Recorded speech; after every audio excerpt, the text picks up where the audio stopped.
भारत और इंग्लैंड के बीच में खेला गया सेकंड T20 मैच में भारत ने शानदार जीत हासिल की है। इस मैच में उस मोमेंट की मैं बात करूंगा जिस ओवर से ये मोमेंट भारत की ओर आ गया। वो मोमेंट था पारी की 13वीं ओवर जो मार्क वुड करने आए थे। उस ओवर में वॉशिंगटन सुंदर का आदिल रशीद के हाथों कैच छूटा, फिर अगली बॉल पर नो बॉल गिरी और उस नो बॉल के फ्री हिट में वॉशिंगटन सुंदर ने बढ़िया सा छक्का लगाया।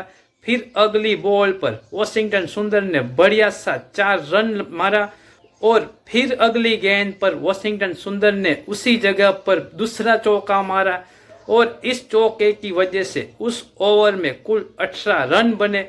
उसी की वजह से ये मैच भारत की ओर मुड़ा। और इस मैच की बात करें तो इंग्लैंड ने पहले बैटिंग करते हुए 165 रन बनाए थे। जवाब में तिलक वर्मा के नाबाद 72 रन से भारत ने ये मैच 2 विकेटों से जीत लिया। इस जीत के हीरो रहे तिलक वर्मा, क्योंकि हारा हुआ मैच में जीत का तिलक लगाकर तिलक वर्मा ने भारत को जीत दिलाई। तिलक वर्मा भारत के लिए वर्तमान और भविष्य का सुपरस्टार है।